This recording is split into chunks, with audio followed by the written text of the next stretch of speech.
Hi, my name's David Sandalow, and I'm at Columbia University at the Center on Global Energy Policy and on the board here at the National Committee on U.S.-China Relations. And I am thrilled to be here with Zhou Ji, who is president of Energy Foundation China, distinguished leader in China on energy issues, on climate change issues. He was part of the Chinese delegation at the Paris Climate Conference in 2015 and played a very important role there and has held many distinguished positions in this area.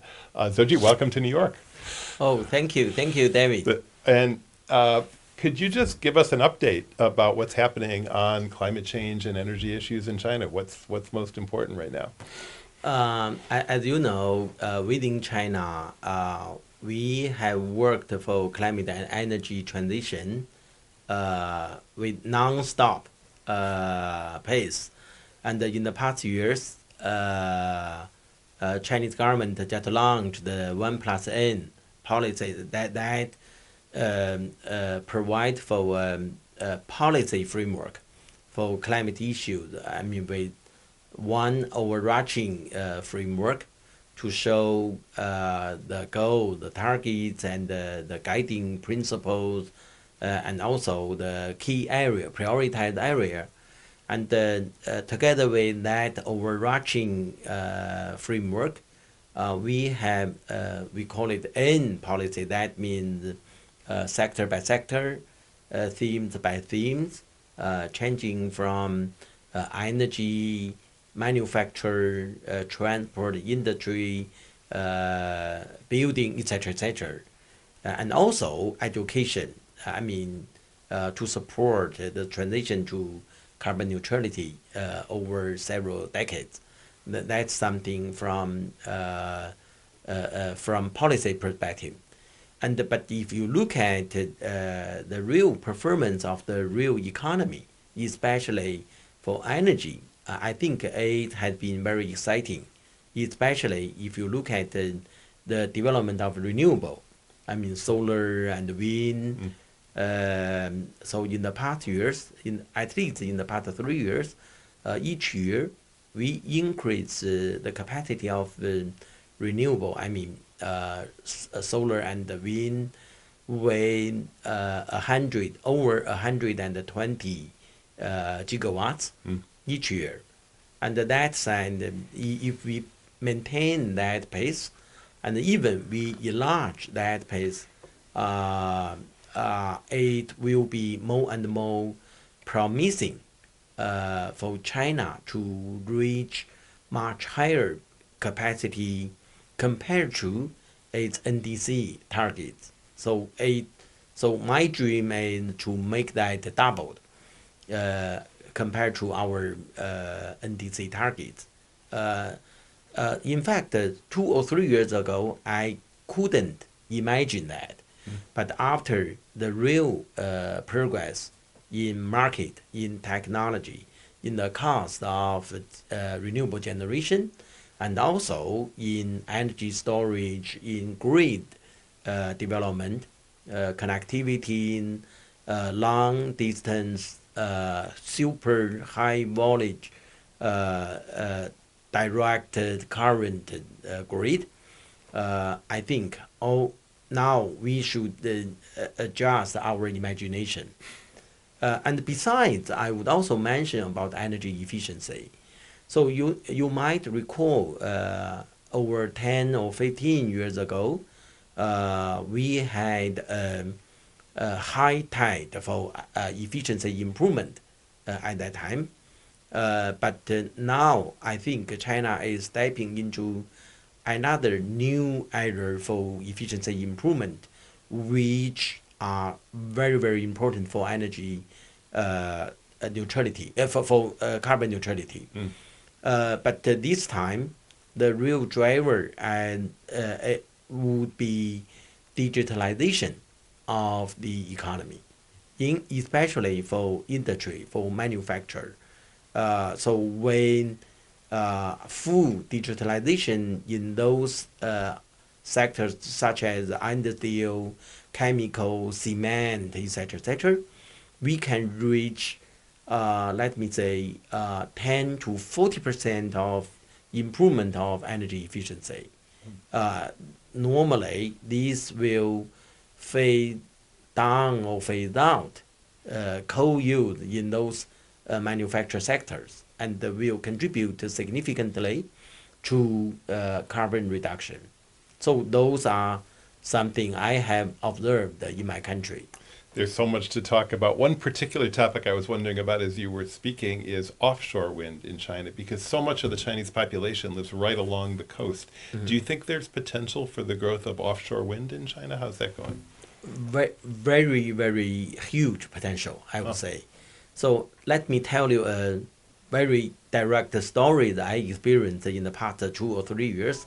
I remember when Lord Nicholas Stern told me, "Oh, UK they reached normal price of offshore wind power based on their power sector reform." And I felt very curious about that. I said, "Oh, let's organize a dialogue between China and the UK experts." And then we organized that it should be in 2020. And we heard a lot from UK colleagues there. And 1 year after, I said, "Oh, let's organize another dialogue." And suddenly I found the total capacity of offshore wind power in China become the top one in the world. And furthermore, with several field trips, I also saw very, very rapid change of the cost, and also mainly because of the scale of economy.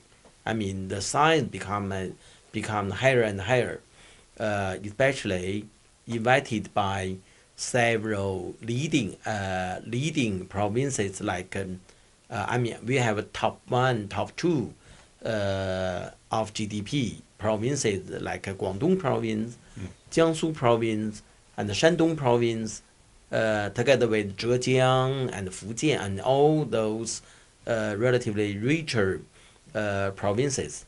They started the capital investment in offshore. And furthermore, some of the provinces I heard, for example, Jiangsu province and also Guangdong province, they are considering to use offshore wind power to produce green hydrogen with seawater. But certainly for the moment, they are now in the early stage to have a demo project or pilot project there. But I believe if the offshore wind power become the cheaper and the cheaper and the richer, these is very likely become true for hydrogen production. Final question, could you just share with us your priorities at the Energy Foundation in China and what you're working on there? Oh yeah, in fact, as you know, Energy Foundation China, we have worked in China for about 24 years since 99, since 1999.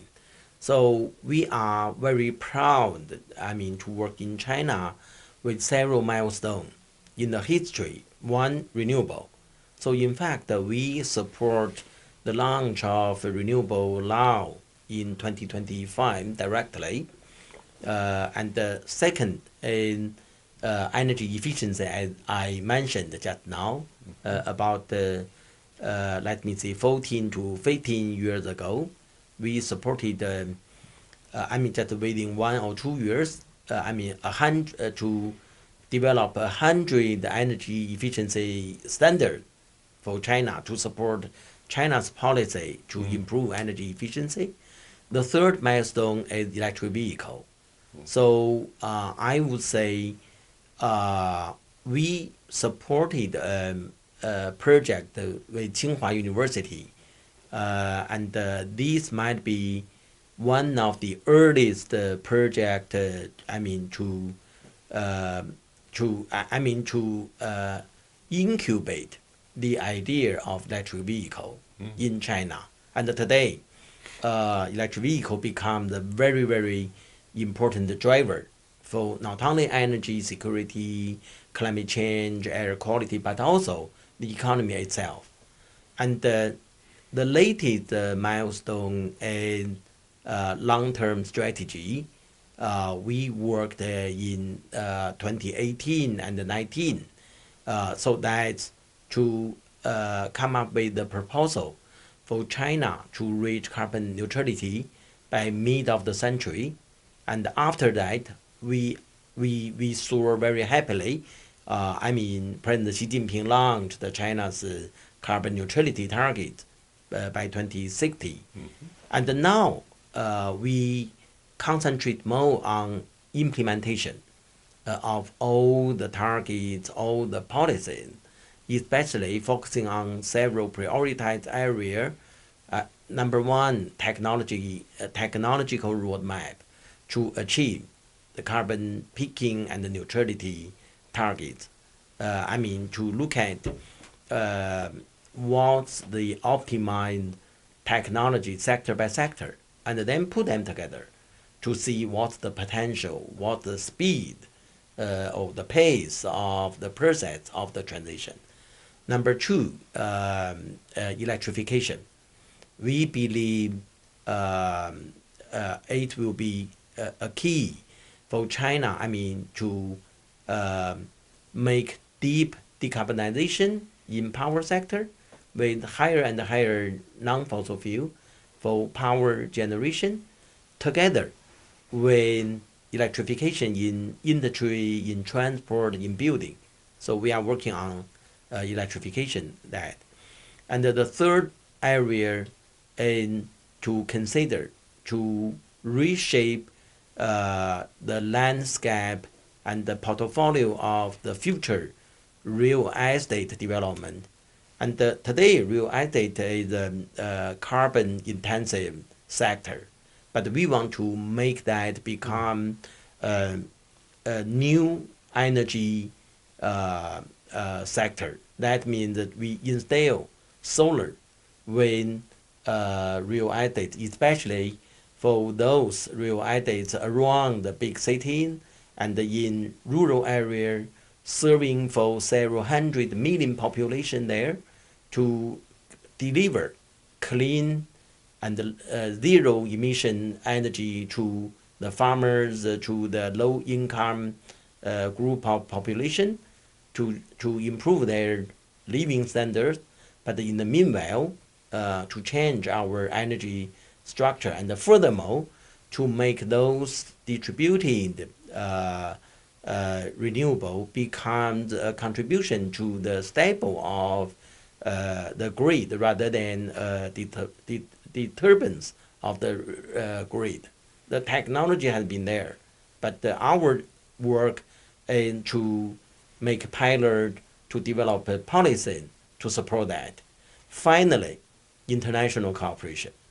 And especially given the current very challenging geopolitical circumstances, especially between China and the U.S., we believe, without the cooperation between China and the U.S., between the business, the academia, and the government of the two countries, there will be no way out to save the global climate. And we do need that kind of cooperation. But we want to make something helpful to support track 2, dialogue and cooperation. To support dialogue and cooperation between academia and academia, business and business, and academia and business. So this is our priority. Well, Professor Zhou, thank you for joining us. Thank you for all your leadership on these issues over many years, and delighted to see you here in New York at the offices of the National Committee on U.S.-China Relations. Thank you. So I'm here. I'm just looking forward to further cooperation between China and the U.S., university, company, and even families. Thank you.